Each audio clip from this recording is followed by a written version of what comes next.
Even आज हम लोग बात करेंगे आवेश स्थानांतरण स्पेक्ट्रम के टाइप्स की। तो इससे पहले जो मैंने लेक्चर बनाया था उसके अंदर हमने इंट्रोडक्शन या परिचय की बात करी थी कि आवेश स्थानांतरण स्पेक्ट्रम बेसिकली होता क्या है।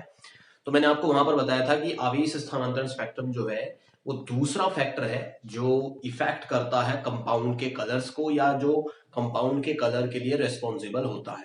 पहला फैक्टर हमने डिस्कस किया था डीडी ट्रांजिशन, लेकिन डीडी ट्रांजिशन जो है वो ये बता पाने में समर्थ नहीं था या ये बता पाने में सक्षम नहीं था कि जब किसी कंपाउंड के पास डी इलेक्ट्रॉन ही एब्सेंट होते हैं, डी ऑर्बिटल्स के अंदर इलेक्ट्रॉन ही नहीं है, तो वहां उस केस के अंदर डी ट्रांजिशन तो पॉसिबल हो नहीं सकता क्योंकि डी के अंदर इलेक्ट्रॉन ही नहीं है। लेकिन उसके बावजूद भी कंपाउंड का कलर क्यों आता है, तो इस बात को एक्सप्लेन करने के लिए हम हेल्प लेते हैं, सहायता लेते हैं किसकी? आवेश स्थानांतरण स्पेक्ट्रम की। तो मैंने आवेश स्थानांतरण स्पेक्ट्रम का एक वीडियो ऑलरेडी अपलोड किया हुआ है। आज हम लोग टाइप की बात करेंगे। तो टाइप्स के अंदर जो फर्स्ट टाइप जिसको मैंने लिखा था प्रीवियस लेक्चर के अंदर सबसे नंबर 1 के ऊपर, उसी की बात हम लोग यहाँ पर आज करने वाले हैं। तो पहला टाइप जो हमारा था वो था लिगेंड से धातु, लिगेंड से धातु आवेश स्थानांतरण, आवेश स्थानांतरण। ठीक है, तो इसको अगर आप शॉर्ट में बोलना चाहें तो शॉर्ट में इसको कहा जाता है एलएमसीटी। ठीक है, तो यहां ब्रैकेट में मेंशन करता हूं मैं एलएमसीटी। एलएमसीटी का मतलब है ligand to metal charge transfer. ठीक है, तो लिगेंड से मेटल चार्ज ट्रांसफर कैसे होता है तो आपको पता है, यहाँ पे मैंने पहले लिगेंड को लिखा है और क्लियरली इस बात का यहाँ पे पता लग रहा है कि आपके पास जो आवेश का स्थानांतरण होगा वो लिगेंड से मेटल की तरफ होगा। तो यहाँ पे हम कोऑर्डिनेशन कंपाउंड्स की बात करते हैं। कोऑर्डिनेशन कंपाउंड के दो ही पार्ट होते हैं, एक लिगेंड पार्ट होता है और एक मेटल पार्ट होता है। तो लिगेंड पार्ट की अगर हम बात करें तो लिगेंड के लिए क्या कंडीशंस होनी चाहिए तब वो इलेक्ट्रॉन ट्रांसफर करेगा मेटल को, और मेटल के पास क्या कंडीशंस होनी चाहिए जब वो मेटल जो है वो इलेक्ट्रॉन एक्सेप्ट करेगा किससे? लिगेंड से। पहले मैं बात करता हूं लिगेंड की। तो लिगेंड के पास जो है वो दो बातें होनी चाहिए। पहली बात, लिगेंड के पास होना चाहिए होमो। ये होमो क्या होता है? होमो का मतलब होता है हाईएस्ट ऑक्यूपाइड मोलिक्यूलर। एम का मतलब है मोलिक्यूलर और ओ लिखता हूं, वो का मतलब है ऑर्बिटल। कहने का मतलब ये है हाईएस्ट ऑक्यूपाइड मोलिक्यूलर ऑर्बिटल का मतलब है ऐसा ऑर्बिटल लिगेंड के पास होना चाहिए जिसकी ऊर्जा ज्यादा हो, एनर्जी ज्यादा हो और वो फुली फिल्ड हो, इलेक्ट्रॉन्स हो उसके अंदर। ठीक है, तो मैं यहाँ पे लिख देता हूं कि ये भरा हुआ कक्षक होना चाहिए। भरा हुआ, ऑक्यूपाइड का मतलब ही होता है भरा हुआ। ठीक है, तो इलेक्ट्रॉन्स उसके पास होने चाहिए, भरा हुआ होना चाहिए। तो पहली कंडीशन तो ये है लिगेंड की। दूसरी बात, लिगेंड जो है वो अधात्विक प्रकृति का होना चाहिए। अधात्विक प्रकृति का होना चाहिए। अधात्विक प्रकृति का होने से क्या बेनिफिट होगा हमें? अधात्विक प्रकृति का मतलब होता है कि जो किसी दूसरे एलिमेंट्स के साथ कम से कम बॉन्डिंग बनाने का या बॉन्ड बनाने का इच्छुक हो, कम से कम बॉन्ड बनाएगा। क्योंकि मेटालिक नेचर का मतलब होता है इलेक्ट्रॉन देना, इलेक्ट्रॉन डोनेट करना। अगर इलेक्ट्रॉन डोनेट करेगा तो उस केस में बॉन्ड बनेगा। तो यहां पे अगर अधात्विक प्रकृति दिखाएगा लिगेंड तो उस केस में क्या होगा कि ये किसी के साथ इजिली बॉन्ड फॉर्मेशन नहीं करेगा। और अगर इजिली बॉन्ड फॉर्मेशन नहीं करेगा तो इसके पास हमें इलेक्ट्रॉन्स मिलेंगे, और इलेक्ट्रॉन्स मिलेंगे तो लिगेंड से इलेक्ट्रॉन जो है वो मेटल की तरफ ट्रांसफर करना आसान होगा। तो अधात्विक प्रकृति होगी, और अधात्विक प्रकृति दिखाने वाले जो लिगेंड है मोस्टली वो या तो वो लिगेंड होते हैं जिनके अंदर ऑक्सीजन परमाणु प्रेजेंट होता है, या आपके पास हायर हैलोजन होते हैं। ठीक है ना, एक्स का मतलब है यहाँ पर हैलोजन, और हैलोजन भी कौन से? या तो आपको आयोडीन देखने को मिलेगा या देखने को मिलेगा ब्रोमीन, Br। ठीक है, तो इस बात को आप मेंशन कर लें, याद रखें इस बात को। या तो ऑक्सीजन कंटेनिंग लिगेंड होंगे जिनके पास ऑक्सीजन प्रेजेंट होता है, या वो लिगेंड होंगे जो जिनके अंदर हैलोजन आपको नजर आएगा, या ये कह सकते हैं हैलोजन ही होंगे। और हैलोजन से भी हायर हैलोजन, आयोडीन और ब्रोमीन सबसे ज्यादा आपको देखने को मिलेंगे। तो ये कंडीशन तो किसकी है? ये तो है लिगेंड की। अब हम बात करते हैं किसकी? मेटल की। तो मेटल के पास जो है वो आपके पास रहना चाहिए ल्यूमो। ठीक है, मेटल जो है उसके पास क्या रहना चाहिए? ल्यूमो। ल्यूमो का मतलब क्या होता है? ल्यूमो का मतलब होता है लोवेस्ट, यू का मतलब है अनऑक्यूपाइड, अनऑक्यूपाइड का मतलब खाली, ऑक्यूपाइड का मतलब होता है भरा हुआ और अनऑक्यूपाइड का मतलब खाली, लोवेस्ट अनऑक्यूपाइड मोलिक्यूलर ऑर्बिटल। कहने का मतलब ये है कि इसके पास ऐसा ऑर्बिटल होना चाहिए जिसकी एनर्जी कम हो और वो खाली हो, वैकेंट हो, क्योंकि वैकेंट जब होगा ऑर्बिटल तभी लिगेंड से इलेक्ट्रॉन ले पाएगा। तो मेटल के पास क्या होना चाहिए? वैकेंट ऑर्बिटल होना चाहिए। यही एक प्रॉपर्टी है जो मेटल के पास होनी चाहिए। दूसरी बात, अगर आपके पास मेटल के अंदर डी ऑर्बिटल जो प्रेजेंट होते हैं वो पूरी तरीके से वैकेंट है, ठीक है, फुल्ली वैकेंट डी ऑर्बिटल, इसको आप कह सकते हैं फुल्ली वैकेंट डी ऑर्बिटल, ठीक है ना। तो इतनी इंग्लिश तो आप यूज करना सीखे, ये टर्म्स काफी इंपॉर्टेंट है। फुल्ली वैकेंट डी ऑर्बिटल का मतलब है पूर्णतः खाली डी कक्षक, पूर्णतः खाली डी कक्षक अगर प्रेजेंट होगा मेटल के पास तो उस केस में आपके पास लिगेंड से मेटल की तरफ इलेक्ट्रॉन ट्रांसफर करना आसान होगा। रीजन जो है वो होता है चार्ज, ठीक है। अगर आपके पास खाली डी ऑर्बिटल होंगे मेटल में तो उस कारण क्या होगा? मेटल पे चार्ज बढ़ेगा, और अगर चार्ज बढ़ेगा तो उस केस में लिगेंड से मेटल की तरफ इलेक्ट्रॉन ट्रांसफर करना आसान होगा। इस फैक्टर को मैं डिटेल में भी समझाऊंगा। तो ये तो कहानी है किसकी? एलएमसीटी की बेसिक बातें जो रिक्वायर्ड होती हैं लिगेंड और मेटल के पास, ये बातें होनी चाहिए, ये कंडीशंस जो है या ये शर्तें हैं वो पूरी करना आवश्यक है।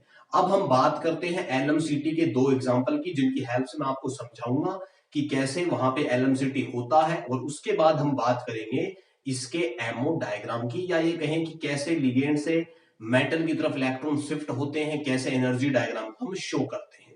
तो बढ़ते हैं अगले पोर्शन की, उससे पहले आप इसका स्क्रीनशॉट कैप्चर कर सकते हैं। जो पहला एग्जांपल है वो है KMnO4 का, ठीक है, जिसको आप पोटेशियम परमैंगनेट कहते हैं। इसको मैं कह देता हूं एग्जांपल फर्स्ट KMnO4, ठीक है, पोटेशियम परमैंगनेट। या तो आपको ये लिखा हो मिल सकता है, अगर KMnO4 नहीं मिले, अगर आपको आयनन करके दे दे, और आयनन अगर होगा KMnO4 का तो जरूर आपको पता है आपको एक तो मिलेगा K+, पोटेशियम अपना इलेक्ट्रॉन देकर निकल जाएगा, और आपके पास आयन बचेगा MnO4-। तो इस MnO4- को कहा जाता है परमैंगनेट आयन, ठीक है। दोनों में से कोई लिखा हुआ मिल सकता है, बिल्कुल इजी बात है, तो इसमें कोई दिक्कत नहीं होनी चाहिए आपको। अगर हम बात करें मैग्नेट आयन की या परमैंगनेट आयन की, MnO4- की, तो हमें क्या करना है, यहाँ पे चेक करना है कि कैसे इसके अंदर एलएमसीटी पॉसिबल है, एलएमसीटी जो है वो कैसे हो रहा है, यहाँ पे इस कंपाउंड का कलर क्यों आ रहा है।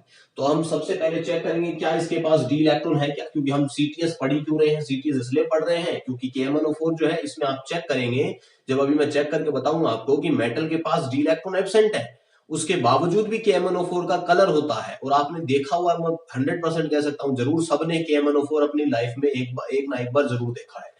कैसे? तो देखो, अगर हम बात करें MnO4 की, तो MnO4 के अंदर सेंट्रल मेटल कौन है? मैग्नीज है। तो अगर आपको इसकी ऑक्सीडेशन स्टेट कैलकुलेट करनी है तो MnO4- के अंदर Mn जो है वो सेंट्रल एटम है, इसके लिए मैं मान लेता हूं X, क्योंकि हमें इसका कैलकुलेट करना है। प्लस करके आपको लिखना होता है कि आपके पास लिगेंड कौन है और उसकी संख्या कितनी है।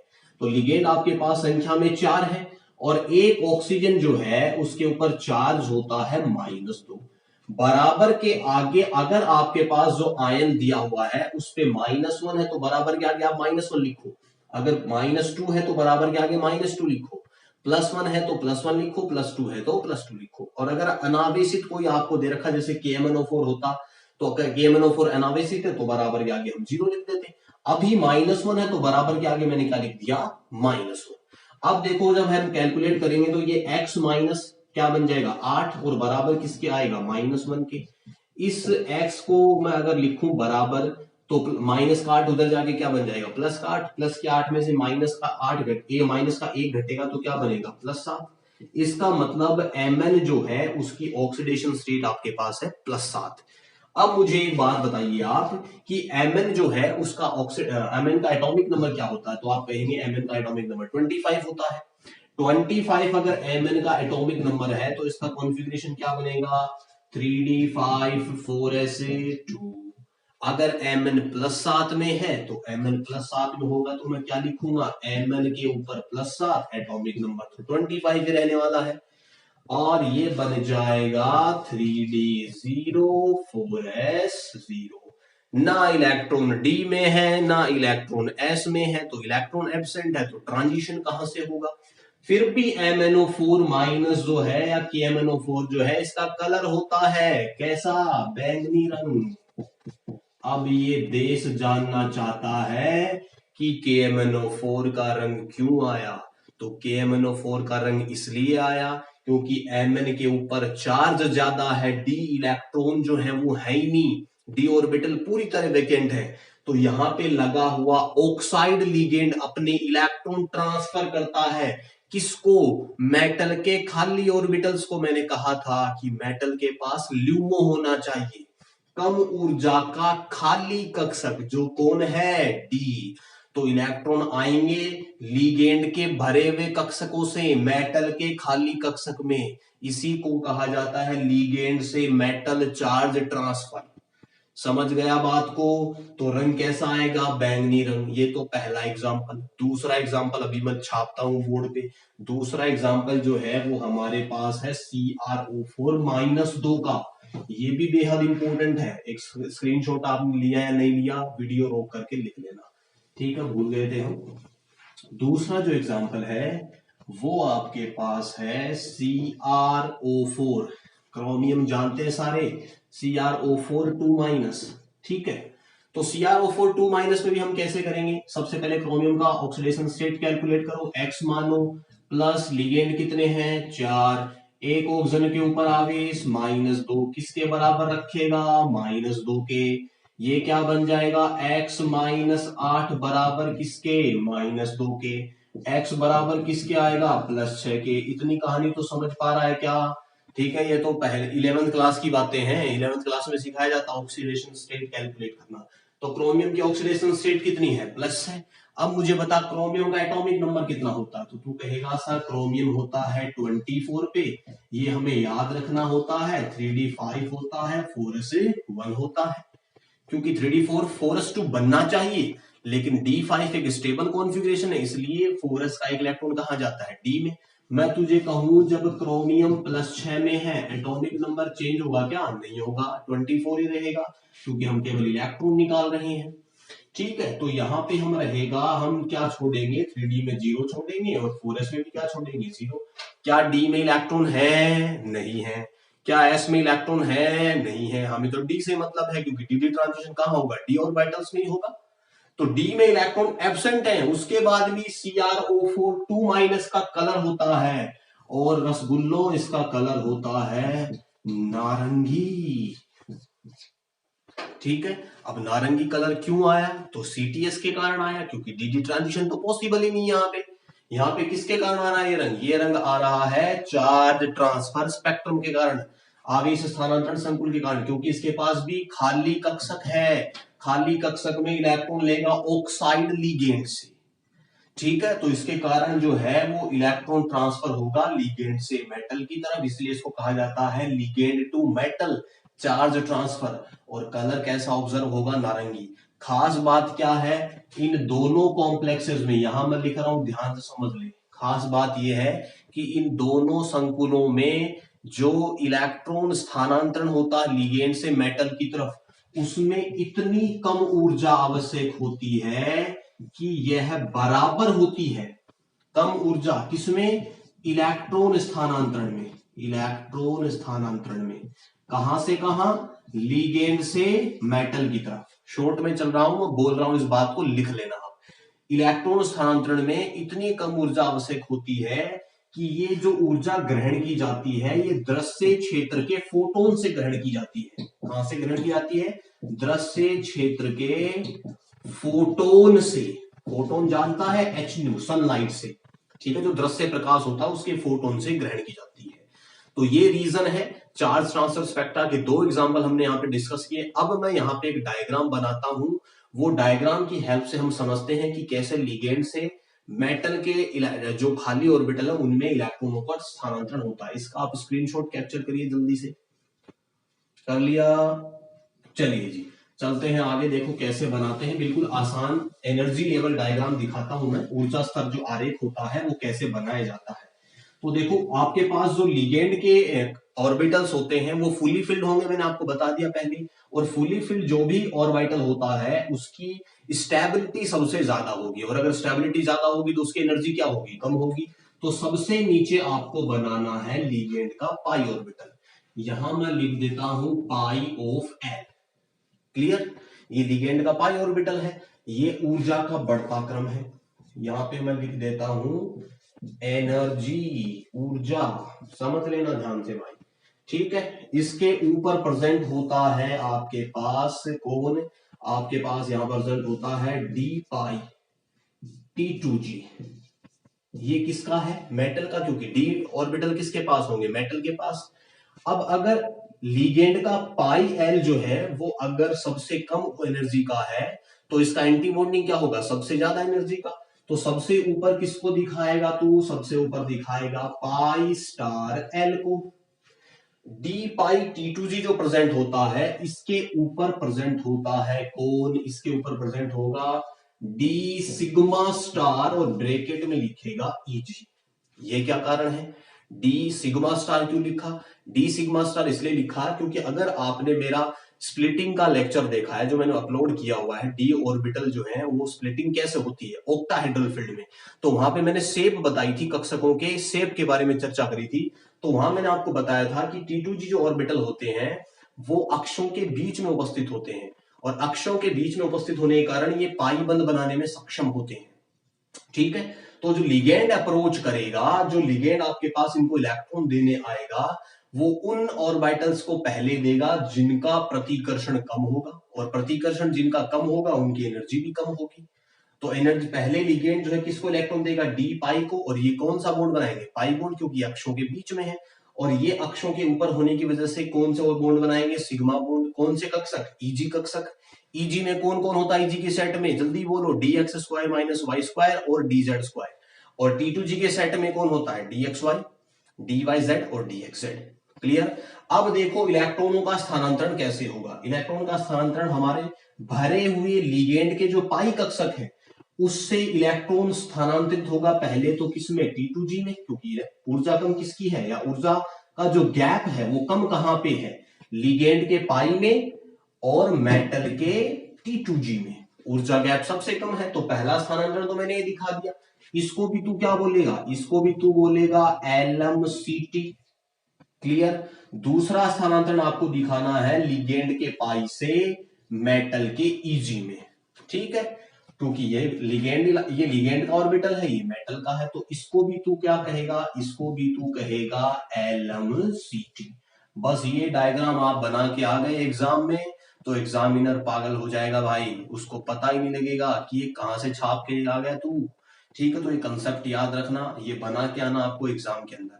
अब चलते हैं हम अगली बात पर, और अगली बात जो है वो आवेश पे डिपेंड करती है, आवेश का हम कहानी समझते हैं कि आवेश के कारण कैसे LMCT प्रभावित होता है, ठीक है। तो मैं एक सवाल आपको देता हूं यहाँ पे, इसका आप जल्दी से स्क्रीनशॉट लीजिए, फिर एक सवाल की हेल्प से हम समझते हैं कि कैसे आवेश के बढ़ने पर, मेटल पे अगर आवेश बढ़ता है तो कैसे CTS बढ़ जाता है, कैसे आवेश स्थानांतरण जो है वो बढ़ जाता है, ठीक है। तो मैं 3D के मेटल लेता हूं, और याद रखना आपको CTS के अंदर जो पहला टाइप हम पढ़ रहे हैं LMCT, उसमें ज्यादातर जो मेटल होंगे, ज्यादातर मैं बोल रहा हूं वो 3D सीरीज के होंगे, ठीक है ना, ऐसा नहीं कि सारे 100% ही, लेकिन मोस्टली आपको 3D सीरीज में देखने को मिलेगा, क्योंकि 3D सीरीज के अंदर जो 3D ऑर्बिटल्स होते हैं वो वैकेंट होते हैं।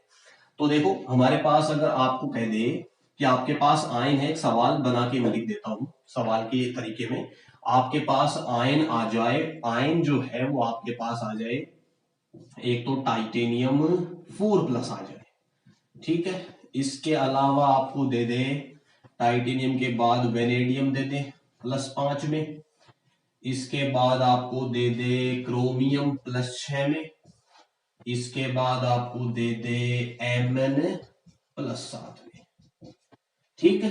तो ये चारों आयन आपको नजर आ रहे हैं, चारों किसके हैं, 3D के हैं, नहीं पता है तो केमिस्ट्री से संन्यास ले लो भाई, ठीक है, इतना तो आपको पता होना ही चाहिए। अब मैं कहूं कि आपके पास यहाँ पे डी इलेक्ट्रॉन्स की संख्या बताओ मुझे, तो आप जब टाइटेनियम जो है वो प्लस 4 में होगा तो डी इलेक्ट्रॉन कितने होंगे? वीडियो को रोक के जल्दी से चेक कर, क्या डी में कोई इलेक्ट्रॉन होगा? तू कहेगा नहीं, डी में 0 होगा। वेनेडियम प्लस 5 में होगा, क्या डी में इलेक्ट्रॉन होगा? नहीं। क्रोमियम प्लस 6 में है, डी में इलेक्ट्रॉन होगा? नहीं। Mn प्लस 7 में है, डी में इलेक्ट्रॉन होगा? नहीं। इन दोनों को तो हम चेक भी कर चुके, ठीक है, पहले वाले दोनों को आप चेक भी कर लो अगर करना चाहते हो तो। अब बात ये आती है कि जब डी में इलेक्ट्रॉन नहीं है तो डी ट्रांजिशन की संभावना तो खत्म। फिर भी इनका कलर होता है केवल किसको छोड़कर? टाइटेनियम प्लस 4 को। तो टाइटेनियम जब प्लस 4 में है तब ये तो रंगहीन है, इसका तो कोई कलर रंग नहीं है। लेकिन वेनेडियम प्लस 5, क्रोमियम प्लस 6 और Mn प्लस 7 तीनों का कलर होता है, ये तो होता है नारंगी पीला। कैसा? नारंगी पीला, ये होता है नारंगी। इसकी बात तो हम कर चुके, CrO4 वाला केस। और Mn प्लस 7 होता है बैंगनी। अब बात ये आती है कि ये सारे डी इलेक्ट्रॉन एब्सेंट होने के बावजूद कलरफुल क्यों है और ये कलरलेस क्यों है? तो देखो यहाँ पे टाइटेनियम पे केवल 4 ही प्लस है, तो 4 प्लस तक तो मेटल अफोर्ड कर सकता है, 4 प्लस आना मेटल पे बड़ी बात नहीं है। तब तक तो वो किसी लिगेंड से इलेक्ट्रॉन नहीं लेगा। तो अगर इलेक्ट्रॉन नहीं लेगा तो उस कारण वहां पे चार्ज ट्रांसफर नहीं होगा, चार्ज ट्रांसफर नहीं होगा तो आपको कलर ऑब्जर्व नहीं होगा। तो टाइटेनियम 4 प्लस तो कलरलेस होता है। लेकिन जैसे जैसे हम देखो लेफ्ट से राइट जा रहे हैं, मेटल के ऊपर आवेश बढ़ रहा है क्या? और मेटल पे अगर आवेश बढ़ रहा है तो उस स्थिति में क्या होगा? आपके पास कलर ऑब्जर्व होगा। तो वेनेडियम प्लस 5 है, फिर प्लस है, फिर प्लस 7 है।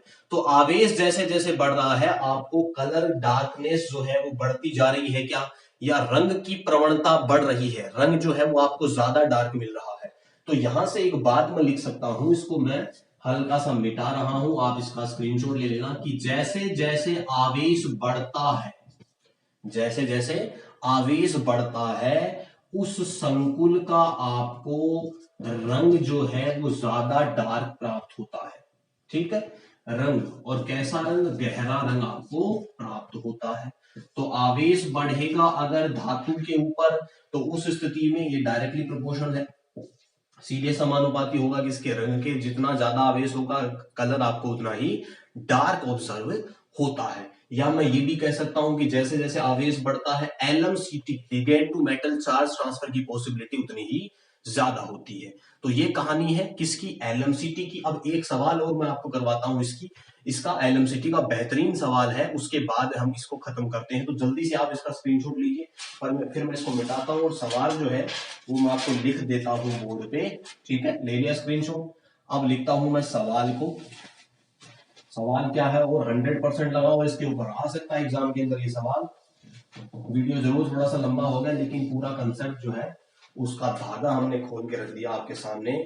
तो हमारे पास सवाल कुछ ऐसा है कि आपके पास एक तो है HgI2, दूसरा आपके पास है बिस्मथ BiI3 और तीसरा है आपके पास PbI2, ठीक है।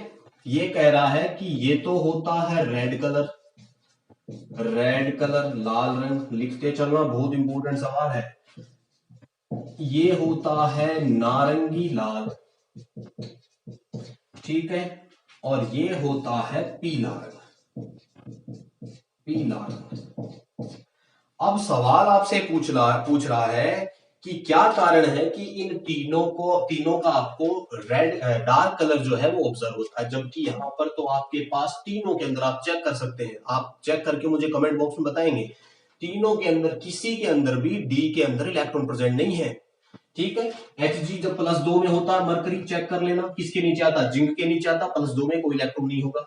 बिस्मथ कहां कितने में है? +3 में है। Pb किस में है? +2 में है। तीनों में डी इलेक्ट्रॉन एब्सेंट है लेकिन फिर भी कलर ऑब्जर्व हो रहा है। तो आपसे कारण पूछे तो आप कारण क्या बताएंगे? इसका कारण तो है आवेश स्थानांतरण स्पेक्ट्रम, आवेश स्थानांतरण स्पेक्ट्रम, ठीक है। सवाल आपसे पूछेगा क्या कारण है इन तीनों का आपको कलर मिलता है, तो कारण तो क्या है? आवेश स्थानांतरण स्पेक्ट्रम है। अब बात ये आती है कि ऐसा क्यों हुआ? तो ऐसा इसलिए होता है कि आपके पास जो लिगेंड लगा हुआ है, यहाँ पे लिगेंड कौन है? आयोडीन। यहां पर भी लिगेंड कौन है? आयोडीन। और यहां पर भी लिगेंड कौन है? आयोडीन। तो मैं इसको यहां साइड में लिख रहा हूं, ध्यान से समझ लेना। आयोडीन जो आपके पास होता है, हिंदी में भी लिख देता हूं मैं आयोडीन, और यहां ब्रैकेट में सिंबल यूज करता हूं। आयोडीन की प्रकृति होती है ऑक्सीकृत होने की। कैसी प्रकृति होती है? ऑक्सीकृत होने की, या ये कहें तीव्रता से ऑक्सीकृत होने की। ये बात जरूर मेंशन कर लेना, तीव्रता से ऑक्सीकृत होने की। ऑक्सीकृत होने की प्रकृति का होने का मतलब है कि ये इलेक्ट्रॉन देगा, क्योंकि जो इलेक्ट्रॉन देता है उसका क्या होगा? ऑक्सीकरण। तो इलेक्ट्रॉन अगर देगा तो इलेक्ट्रॉन लेगा कौन? इलेक्ट्रॉन लेगा मेटल।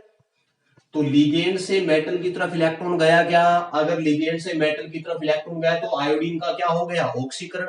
तो आयोडीन की तीव्रता से ऑक्सीकृत होने की प्रवृत्ति होने के कारण यहां पर लिगेंड से मेटल की तरफ चार्ज का ट्रांसफर हो जाता है, जिसके कारण इन तीनों संकुलों का हमें कलर प्राप्त होता है।